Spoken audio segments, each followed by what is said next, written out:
स्वागत है दोस्तों आप सभी का आपके अपने YouTube चैनल सीजी ज्ञान पर। दोस्तों आज के इस वीडियो में हम Pandit Sundarlal Sharma pre BEd pre DEd के लिए इम्पोर्टेंट सामाजिक विज्ञान का प्रश्न देखेंगे। और ये सामाजिक विज्ञान के ही प्रश्न नहीं, आपके इतिहास से संबंधित प्रश्न हैं, तो आपके जीके जीएस वाले भाग में भी ये पूछा जा सकता है।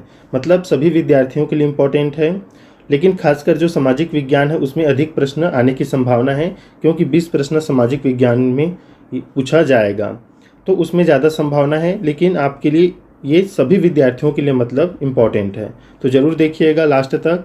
50 प्रश्न देखेंगे जो कि मोस्ट इम्पॉर्टेंट है, आगामी जितने भी भर्ती एग्ज़ाम है उसमें भी पूछा जा सकता है। तो चलिए स्टार्ट करते हैं। पहला प्रश्न देखिए दोस्तों, महात्मा गांधी ने सत्याग्रह क्रियाविधि सबसे पहले कहाँ प्रयुक्त की? दांडी में, चंपारण्य में, खेड़ा में या अहमदाबाद में? महात्मा गांधी ने सत्याग्रह क्रियाविधि सबसे पहले कहाँ प्रयुक्त की? तो देखिए इसका राइट आंसर हो जाएगा दोस्तों ऑप्शन बी, चंपारण्य में। याद रखिएगा, मोस्ट इंपॉर्टेंट प्रश्न है। आपके जितने भी आगामी भर्ती एग्ज़ाम हैं, आबकारी आरक्षक और जो बाद में एग्ज़ाम होगा जिसमें इतिहास पूछा जाएगा, उसमें तो ये बहुत इंपॉर्टेंट है। दूसरा प्रश्न देखिए, अंग्रेज पुलिस अफसर कैप्टन सॉन्डर्स किसके द्वारा गोली से मारा गया था? बटुकेश्वर दत्त, राम प्रसाद बिस्मिल, चंद्रशेखर आज़ाद या भगत सिंह? तो देखिए दोस्तों, जो कैप्टन सैंडर्स था, ये इनको जो है गोली किसने मारा या इसको किसने गोली मारा? तो भगत सिंह ने। याद रखिएगा ऑप्शन डी राइट आंसर हो जाएगा। मोस्ट इंपॉर्टेंट प्रश्न है। अगर आप एसएससी रेलवे जैसे एग्ज़ाम की तैयारी कर रहे हैं तो उसमें एक ही लाइन में ये ऐसा प्रश्न पूछा जाता है आपके रेलवे एग्ज़ाम में या एसएससी में, आपने देखा ही होगा, तो ये मोस्ट इम्पॉर्टेंट है। तीसरा प्रश्न, जय हिंद का नारा किसने दिया? सुभाष चंद्र बोस ने, जवाहरलाल नेहरू ने, मोतीलाल नेहरू ने, महात्मा गांधी ने? जय हिंद का नारा किसने दिया? तो देखिए इसका राइट आंसर हो जाएगा दोस्तों ऑप्शन ए, सुभाष चंद्र बोस ने। इंपॉर्टेंट है, इसे भी याद रखिएगा।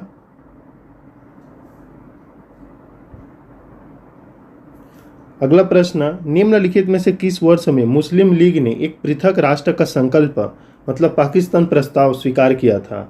1907 में, 1922 में, 1931 में या 1940 में? मोस्ट इम्पॉर्टेंट प्रश्न, पाकिस्तान प्रस्ताव स्वीकार किया था मुस्लिम लीग ने, तो इसका राइट आंसर हो जाएगा ऑप्शन डी दोस्तों, 1940 में। याद रखिएगा 1940। जो सामाजिक विज्ञान के विद्यार्थी हैं तो उनको बहुत से पहले से ही ऐसी जो है जानकारी होगा। वर्ष 1947 के बाद निम्नलिखित में से किस राज्य को भारत संघ में सैनिक कार्यवाही द्वारा बलपूर्वक मिलाया गया? हैदराबाद, कश्मीर, पटियाला, मैसूर? बताइए दोस्तों, किस राज्य को भारत संघ में सैनिक कार्यवाही द्वारा बलपूर्वक मिलाया गया? तो राइट आंसर हो जाएगा ऑप्शन ए, हैदराबाद दोस्तों। हैदराबाद को सैनिक कार्यवाही के फलस्वरूप बलपूर्वक जो है इसमें मिलाया गया था भारत संघ में। ऑप्शन ए राइट आंसर हो जाएगा। आपके सभी प्रकार के एग्ज़ाम के लिए इम्पॉर्टेंट है, इसलिए ज़रूर इस वीडियो को शेयर कीजिएगा अपने दोस्तों के साथ। किसने कहा था तुम मुझे खून दो मैं तुम्हें आज़ादी दूंगा? सुभाष चंद्र बोस, अरविंद घोष, चंद्रशेखर आज़ाद, भगत सिंह? बताइए दोस्तों राइट आंसर क्या रहेगा? आपको भी आंसर लगाते चलना है और अंत में ज़रूर बताइएगा, किसी कमेंट नहीं आता कि कितने में कितना सही किया आपने। तो देखिए राइट आंसर हो जाएगा ऑप्शन ए, सुभाष चंद्र बोस ने ये कहा था तुम मुझे खून दो मैं तुम्हें आज़ादी दूंगा। सातवां प्रश्न है, देश बंधु की उपाधि संबंधित है बी.आर. अम्बेडकर से, चित्तरंजन दास से, विपिन चंद्र पाल से या रविंद्रनाथ टैगोर से? बताइए देश बंधु किसे कहा गया? ये व्यापम के कुट वाले प्रश्न में पूछा जा सकता है दोस्तों। याद रखिएगा आगामी जितनी भी भर्ती एग्जाम हैं उसमें एक तरफ दे दिया जाएगा राष्ट्रपिता, देश बंधु, कुछ भी दे दिया जाए, आपको एक तरफ अलग से नाम दे दिया जाए, उसमें आपको दिक्कत जाएगा। तो देश बंधु की उपाधि किसको दिया गया था? ऑप्शन बी, चित्तरंजन दास को। ऑप्शन बी राइट आंसर हो जाएगा। देखिए दोस्तों याद रखिएगा, एग्ज़ाम में चाहे कुछ भी हो, बहुत से जो है विद्यार्थी जो है कोचिंग करते हैं, कोचिंग करने वाले होते हैं, लेकिन जो है पेपर में सफल नहीं हो पाते। ऐसा इसलिए होता है क्योंकि पढ़ते तो सभी हैं, सभी के पास बुक है, लेकिन जो जितना याद रख सकता है, कितना बार उसने अभ्यास किया है, ये ज़्यादा ज़रूरी होता है। अभ्यास इसलिए ज़रूरी है क्योंकि बार बार आप उस चीज़ को पढ़ते हैं तो आपको ज़्यादा ये याद में रहता है एग्ज़ाम में बैठने पर। ज़्यादातर स्टूडेंट जो है फेल इसलिए होते हैं क्योंकि एग्ज़ाम में बैठने पर वो भूल जाते हैं, क्योंकि इसमें बहुत सारे इसमें जो पढ़ाई होती है। तो इतना ज़रूर याद रखिएगा, नोट्स बनाते चलिएगा, पूरा लाइन से नोट्स बनाइएगा और उसे आप अभ्यास में रखिएगा। 8वां प्रश्न, कांग्रेस का 1929 का अधिवेशन जिसमें पूर्ण स्वराज्य का लक्ष्य घोषित किया गया था, कहाँ पर हुआ था? बम्बई, कलकत्ता, लाहौर, मद्रास। बताइए, कांग्रेस का 1929 का अधिवेशन जिसमें पूर्ण स्वराज्य का लक्ष्य घोषित किया गया था, ये कहाँ पर हुआ था? तो ये हुआ था दोस्तों लाहौर में। ऑप्शन सी राइट आंसर हो जाएगा। देखिए दोस्तों, मेरे द्वारा अगर कोई भी आंसर गलत बताया जाता है तो आप कमेंट ज़रूर कीजिएगा, कमेंट में ज़रूर बताया कीजिएगा इसे, ताकि मैं अगले वीडियो में उसे सुधार सकूं। कांग्रेस ने भारत छोड़ो आंदोलन का प्रस्ताव किस वर्ष पारित किया था? 1940 में, 1941 में, 1946 में, 1942 में। कांग्रेस ने भारत छोड़ो आंदोलन का प्रस्ताव किस वर्ष पारित किया था? राइट आंसर हो जाएगा ऑप्शन डी दोस्तों, 1942 में कांग्रेस ने भारत छोड़ो आंदोलन का प्रस्ताव पारित किया था। 10वां प्रश्न है, सुभाष चंद्र बोस ने सिंगापुर में दिल्ली चलो का नारा दिया था, कब दिया था दोस्तों? तो ये दिया था दोस्तों 1943 में। ऑप्शन बी 1943 में सुभाष चंद्र बोस ने सिंगापुर में दिल्ली चलो का नारा दिया था। अब देखिए, इसी प्रश्न से 3 प्रश्न बन सकता है। दिल्ली चलो का नारा किसने दिया था? तो सुभाष चंद्र बोस ने। सुभाष चंद्र बोस ने दिल्ली चलो का नारा कहाँ दिया था? तो सिंगापुर में। कब दिया था? तो कब दिया था दोस्तों? 1943 में। तो इस प्रकार से 3 प्रश्न बनता है। प्रत्येक प्रश्न को ध्यान से देखिए, बहुत सारा प्रश्न इसमें छिपा हुआ रहता है।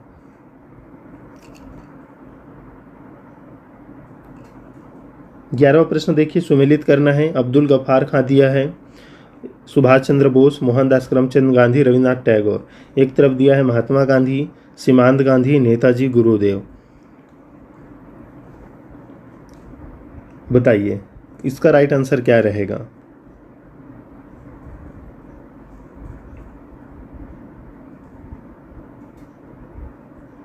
तो देखिए दोस्तों, बहुत ही आसान है, जिसे इसमें हम मिलाएंगे सी को, मोहनदास करमचंद गांधी, तो जिसे हम जानते हैं महात्मा गांधी के नाम से। ये हो गया। रविन्द्रनाथ टैगोर, तो ये इनको क्या कहा जाता है दोस्तों? इनको गुरुदेव ही कहा जाता है, रविन्द्रनाथ ठाकुर को। तो इस प्रकार से गुरुदेव हो जाएगा। और सुभाष चंद्र बोस जी को क्या कहते हैं? तो नेताजी कहते हैं, इस प्रकार से। और अब्दुल गफ्फार खां को सीमांत गांधी कहा जाता है। तो इस प्रकार से इसका राइट आंसर हो जाएगा ए का दूसरा, बी का तीसरा, सी का पहला और डी का चौथा। तो इस प्रकार से ऑप्शन बी राइट आंसर हो जाएगा 11वां प्रश्न का।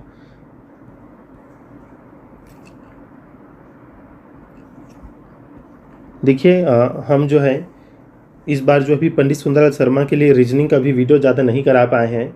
तो आप क्या करेंगे, प्लेलिस्ट बना हुआ है, उसमें आपको रीजनिंग का वीडियो मिल जाएगा। CG Vyapam pre BEd pre DEd के लिए आप जितना पुराना देख सकते हैं, 2021 का, 2022 का, 23 का, 24 का और 25 का भी। आपको रीजनिंग का जो है प्लेलिस्ट में आपको जाना है, वीडियो आपको लाइन से मिल जाएगा। वही वीडियो है, वही रीजनिंग है, आपको बस समझना है। क्योंकि एग्ज़ाम में नया नया प्रश्न आता है, ये नहीं कि हम जो पढ़ाएंगे उसे उतार दिया जाएगा एग्ज़ाम में। रीजनिंग में ऐसा नहीं होता है, रीजनिंग समझने का है और जो भी प्रश्न है उसे आपको बनाकर देखने का होता है। तो उसे आप ज़रूर प्रैक्टिस कीजिएगा। बाकी आपको वीडियो मिल जाएगा, प्लेलिस्ट में जाइए। कमेंट में आप पूछते हैं हम प्लेलिस्ट में कैसे जाएं, तो आपको सबसे पहले तो यूट्यूब के चैनल पर जाना है हमारे। फिर उसमें दिया रहता है शॉर्ट्स, वीडियो है, कम्युनिटी है, पोस्ट है, तो उसमें आपको प्लेलिस्ट भी लाइन में मिल जाएगा। उसमें क्लिक कीजिए, उसके बाद आप ढूंढ सकते हैं कि 2021 से कौन है, 22-23 का। आपको पूरी तरह से शिक्षण अभिरुचि का मिलेगा वीडियो, आपको रीजनिंग का मिलेगा, आपको बहुत सारे हिंदी का वीडियो मिल जाएगा, साइंस का भी अलग से मिल जाएगा, सामाजिक विज्ञान मतलब इतिहास है, आपका भूगोल है, ये पूरी तरह से आपको वीडियो सभी मिलेंगे। तो ज़रूर देखिएगा। आपको प्लेलिस्ट में जाना है, ये नहीं कि मैं वीडियो जो अपलोड करूँगा उसी को आप पढ़ेंगे, ये नहीं है। क्वेश्चन जो है वही है और कोई भी क्वेश्चन बदलता नहीं, इतिहास है, भूगोल है, वो उसे आप ज़रूर देखते रहिएगा। 12वां प्रश्न पर आते हैं। असहयोग आंदोलन 1920-22 तक जो चला था वो क्यों निलंबित किया गया? बताइए क्यों निलंबित किया गया था दोस्तों? गांधी जी की अस्वस्थता के कारण, हिंदू और मुसलमानों के बीच मतभेद के कारण, नेतागणों के बीच मतभेद के कारण या चौरा चोरी कांड के हिंसक घटना के कारण? तो राइट आंसर यही है दोस्तों, असहयोग आंदोलन जो 1920 से 22 तक चला था, ये बंद कर दिया गया था इसलिए क्योंकि चौरी चौरा का घटना उस समय हो गया था। तो ऑप्शन डी राइट आंसर रहेगा। ऑप्शन डी राइट आंसर दोस्तों, जरूर याद रखिएगा इसे। देखिए 13 नंबर प्रश्न, वर्ष 1919 में जलियांवाला बाग हत्याकांड कहाँ पर हुआ था? अमृतसर में, नागपुर में, चंडीगढ़ में, कलकत्ता में। सॉरी, नागपुर। बताइए दोस्तों। तो देखिए राइट आंसर हो जाएगा ऑप्शन ए, अमृतसर में हुआ था। कब हुआ था दोस्तों? 13 अप्रैल 1919 को। अगला प्रश्न है, नमक सत्याग्रह किस ईस्वी में प्रारंभ हुआ था? 1930, 1932, 1928 या 1931? तो देखिए राइट आंसर हो जाएगा नमक सत्याग्रह प्रारंभ हुआ था 1930 में। इस प्रकार से ऑप्शन ए 1930 राइट आंसर हो जाएगा। 15 नंबर प्रश्न, निम्नलिखित में से किस कृत्य के कारण भगत सिंह, राजगुरु और सुखदेव को 23 मार्च 1931 को फांसी दी गई थी? देखिए यही प्रश्न पूछा जाता है दोस्तों, जैसे भगत सिंह, राजगुरु, सुखदेव को कब फांसी दिया गया था? तो याद रखिएगा 23 मार्च 1931 को। ऑप्शन देखते हैं इसमें। 1928 में लाहौर में सॉन्डर्स की हत्या के कारण, काकोरी घटना के कारण, 1929 में केंद्रीय विधानसभा में बम फेंकने के कारण, लाहौर षड्यंत्र कारण। बताइए फांसी क्यों दिया गया था? तो फांसी इसलिए दिया गया था क्योंकि 1928 में इन्होंने लाहौर में सॉन्डर्स की हत्या की थी। तो ऑप्शन ए राइट आंसर रहेगा, जो कि मोस्ट इंपॉर्टेंट प्रश्न है। 16 नंबर प्रश्न, देखिए खासकर ऐसे प्रश्न आपको एसएससी रेलवे में आसानी से देखने को मिलेंगे। अगर आप इसको पढ़ लेते हैं इस प्रकार जीके को, तो आप एसएससी रेलवे अगर दिला रहे हैं उसमें प्रश्न आ रहे हैं इतिहास से, तो आसानी से बन जाएगा।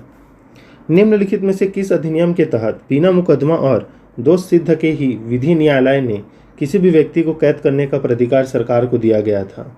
किस अधिनियम के तहत? तो ये अधिनियम है दोस्तों 1919 का रॉलेट अधिनियम। रॉलेट अधिनियम, ऑप्शन ए राइट आंसर हो जाएगा।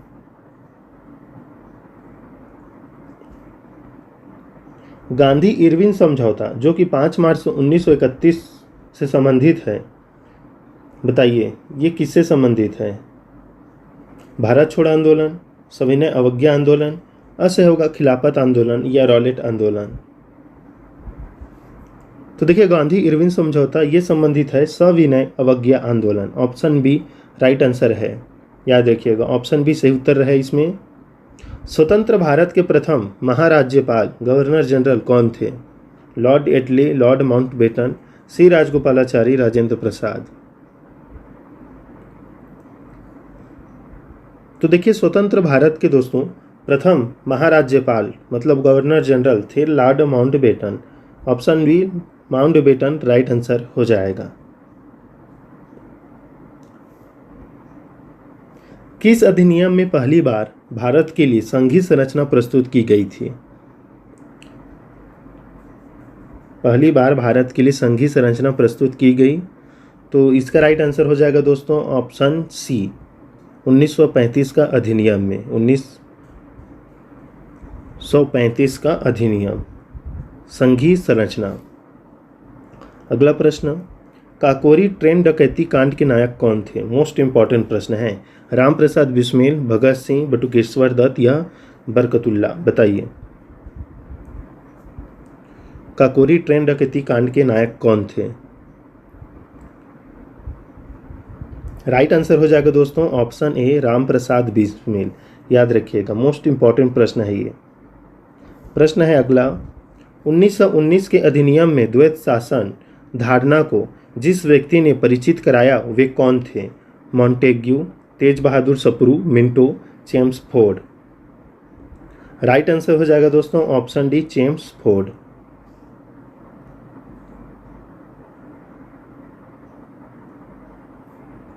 प्रश्न है, निम्नलिखित में से किसने 23 फरवरी 1946 को रॉयल इंडियन नेवी के विद्रोहियों को आत्मसमर्पण के लिए राजी किया?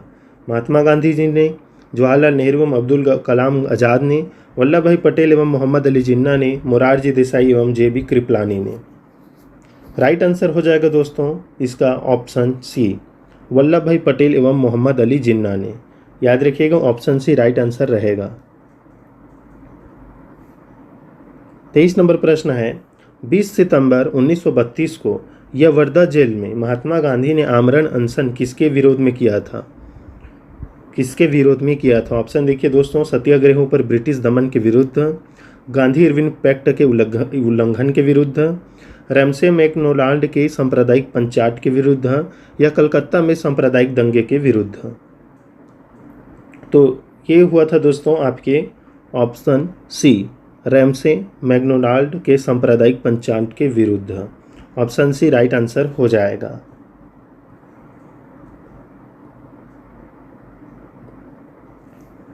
प्रश्न है, 1939 में पहली बार महात्मा गांधी ने देशी राज्य में नियंत्रित जनसंघर्ष चलाने की विशेष तकनीक को अपनाया। उन्होंने अपने एक निकट सहयोगी को सत्याग्रह करने की इजाज़त दी। वह निकट सहयोगी कौन था? मैसूर में के टी भाष्यम, जयपुर में जमनालाल बजाज, राजकोट में वल्लभ भाई पटेल, धेनकलाल में नेभा कृष्ण चौधरी। तो देखिए इसका राइट आंसर हो जाएगा आपका ऑप्शन दोस्तों सी, राजकोट में वल्लभ भाई पटेल। प्रश्न, निम्नांकित आंदोलनों में से किसमें महात्मा गांधी ने भूख हड़ताल को एक हथियार के रूप में पहली बार प्रयोग किया था? तो इसका भी राइट आंसर है दोस्तों ऑप्शन सी, 1918 का अहमदाबाद मिल मजदूर हड़ताल। ऑप्शन सी राइट आंसर रहेगा इसमें। जलियांवाला बाग में गोली चलाने का आदेश दिया था। लॉर्ड साइमन ने, रॉलेट ने, R.E.H. डायर ने, कर्जन वाइली ने। बताइए दोस्तों, जलियांवाला बाग में गोली चलाने का आदेश किसने दिया था? ये कई बार एग्जाम में पूछा गया है। तो किसने दिया था दोस्तों गोली चलाने का आदेश? तो डायर ने, R.E.H. डायर ने। और इसकी हत्या किसने की थी? तो सरदार उधम सिंह ने। याद रखिएगा ऑप्शन सी राइट आंसर हो जाएगा। महात्मा गांधी को सर्वप्रथम राष्ट्रपिता किसने कहा था? वल्लभ भाई पटेल, राजगोपालाचारी, सुभाष चंद्र बोस, J.L. नेहरू। तो महात्मा गांधी को सर्वप्रथम राष्ट्रपिता किसने कहा? तो ये कहा था दोस्तों सुभाष चंद्र बोस जी ने। ऑप्शन सी राइट आंसर हो जाएगा।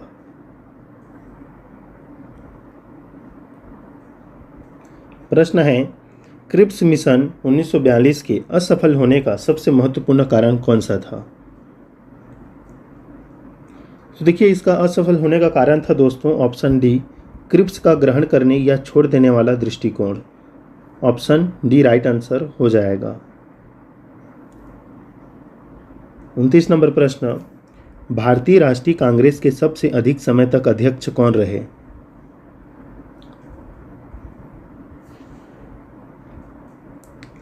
भारतीय राष्ट्रीय कांग्रेस के सबसे अधिक समय तक अध्यक्ष कौन रहे? राइट आंसर है ऑप्शन ए, अब्दुल कलाम आज़ाद।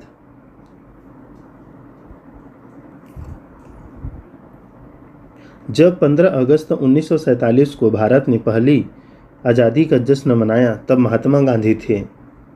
कहाँ थे दोस्तों? तो कोलकाता में थे। ऑप्शन डी राइट आंसर हो जाएगा। इम्पॉर्टेंट है जितना भी प्रश्न है। भारत एवं पाकिस्तान का विभाजन किस योजना के तहत हुआ था? किस योजना के तहत हुआ था? कई बार पूछा गया, बहुत इंपॉर्टेंट है। तो राइट आंसर हो जाएगा दोस्तों ऑप्शन ए, माउंटबेटन योजना के तहत। महात्मा गांधी जी की हत्या कब हुई थी? तो राइट आंसर है दोस्तों 30 जनवरी 1948 को। 30 जनवरी 1948 को महात्मा गांधी की हत्या हुई थी। ऑप्शन बी राइट आंसर हो जाएगा।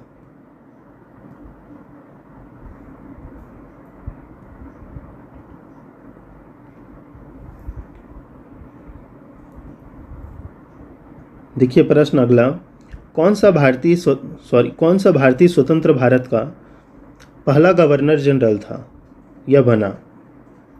भारतीय मतलब भारतीय मुल्क का। राइट आंसर इसका हो जाएगा दोस्तों ऑप्शन सी राजगोपालाचारी। प्रश्न है, कायदे आजम किसे कहा जाता है? मोहम्मद अली जिन्ना को, भगत सिंह को, महात्मा गांधी को, जवाहरलाल नेहरू को? तो कायदे आजम कहा जाता है मोहम्मद अली जिन्ना को।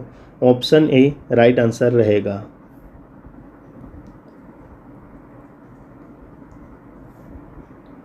सरदार वल्लभ भाई पटेल को जाना जाता है राज्यों के पुनर्गठन के लिए, लौह पुरुष के रूप में, देशबंधु के रूप में? कौन सा सही रहेगा दोस्तों? तो देखिए, सरदार वल्लभ भाई पटेल को राज्यों के पुनर्गठन के लिए जाना जाता है, वही लौह पुरुष के रूप में नाम के से भी जाना जाता है। मतलब 1 और 2 सही है। देशबंधु चित्तरंजन दास को कहा जाता है, आगे हमने देखा। तो इस प्रकार से ऑप्शन ए राइट आंसर हो जाएगा। 1 और 2 सही है। 36 नंबर प्रश्न, गांधी जी किस गोलमेज सम्मेलन में भाग लेने के लिए लंदन गए थे? राइट आंसर है द्वितीय गोलमेज सम्मेलन। तीनों सम्मेलन में किसने भाग लिया था? तो भीमराव अंबेडकर जी, याद रखिएगा। लेकिन जो दूसरा सम्मेलन है, द्वितीय सम्मेलन, उसमें भाग लिया था गांधी जी ने। तीनों में भीमराव अंबेडकर जी।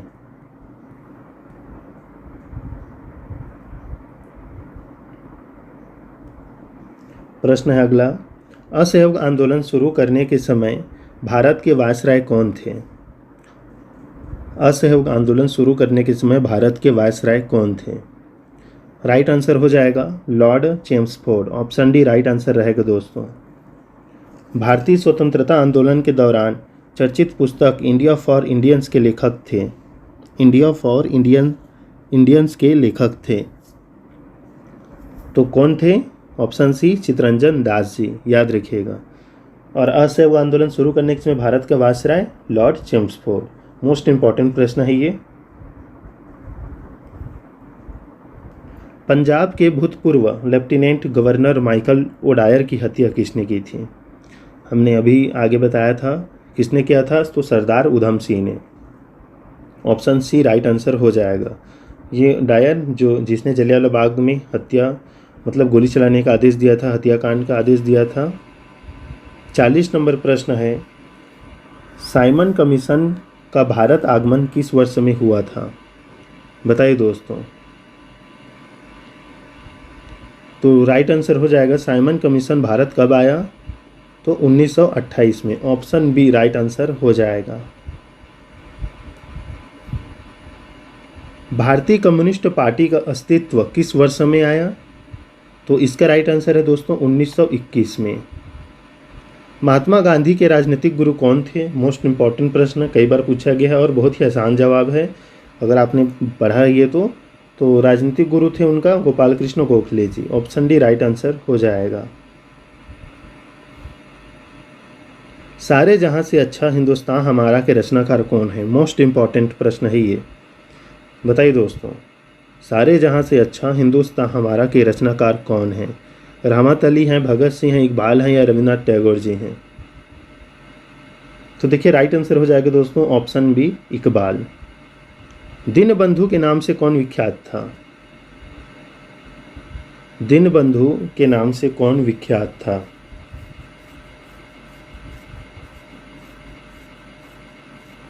तो देखिए इसका राइट आंसर हो जाएगा C.F. Andrews. Option D right answer रहेगा। माई एक्सपेरिमेंट विथ ट्रुथ के रचनाकार हैं। ये कई बार एग्जाम में पूछा गया प्रश्न है। माई एक्सपेरिमेंट विथ ट्रुथ के रचनाकार कौन हैं? राइट आंसर हो जाएगा दोस्तों इसका option A Mahatma Gandhi ji.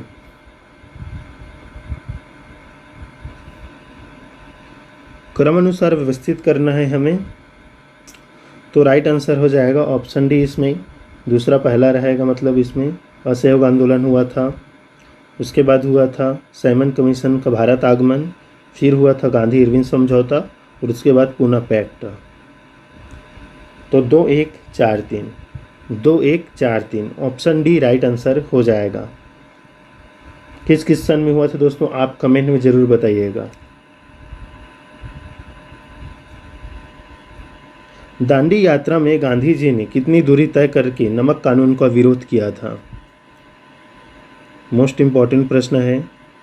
248 kilometre, 385, 284 या 348? तो तय किया था दूरी दोस्तों 385 kilometre. Option B right answer रहेगा। गांधी जी ने किस कानून को काला कानून कहा था? राइट आंसर हो जाएगा रॉलेट एक्ट को काला कानून कहा था गांधी जी ने। ऑप्शन ए राइट आंसर रहेगा। 49 नंबर प्रश्न, चंपारण सत्याग्रह के दौरान महात्मा गांधी के साथ कौन शामिल थे? कौन शामिल थे? तो शामिल थे दोस्तों ऑप्शन सी राजेंद्र प्रसाद व Anugrah Narayan Singh. Option C right answer हो जाएगा। कौन आज़ाद हिंद फौज INA से संबंधित नहीं है? बताइए दोस्तों, संबंधित नहीं है तो RC Dutt. Option D right answer हो जाएगा। देखिए, गुरदयाल सिंह ढिल्लों, शाहनवाज खां, जनरल मोहन सिंह ये शामिल हैं, बाकी RC दत्त शामिल नहीं है। ऑप्शन डी राइट आंसर रहेगा। स्वराज पार्टी की स्थापना किस वर्ष हुआ था? ये मोस्ट इम्पॉर्टेंट प्रश्न है। स्वराज पार्टी की स्थापना किस वर्ष किया गया था या हुआ था? राइट आंसर है 1923 में दोस्तों, 1923। चलिए वीडियो का लास्ट प्रश्न देख लेते हैं। कांग्रेस का प्रथम विभाजन 1907 के सूरत अधिवेशन में हुआ था। इसमें दूसरा विभाजन कब हुआ था? प्रथम विभाजन 1907 के सूरत अधिवेशन में हुआ था, लेकिन दूसरा विभाजन कब हुआ था? तो ये हुआ था दोस्तों मुंबई 1918। मुंबई में हुआ था 1918 में। ये पूछा जाता है जितना भी अधिवेशन हुआ है। तो दोस्तों ये थे इम्पॉर्टेंट 52 प्रश्न आपके इतिहास से, जो कि इम्पॉर्टेंट है आपके सभी प्रकार के एग्ज़ाम के लिए। और अगर आप सामाजिक विज्ञान के विद्यार्थी हैं तो आपको ज़्यादा पढ़ना पड़ेगा, क्योंकि 20 प्रश्न हो सकता है इसमें से आपको ज़्यादा दिखाई दे, और GK वाले पार्ट में भी पूछा जाएगा यहाँ से। तो दोस्तों ये थे इम्पॉर्टेंट, जो भी प्लेलिस्ट में वीडियो है ज़रूर देख लीजिएगा। मिलते हैं नेक्स्ट वीडियो में, तब तक के लिए धन्यवाद।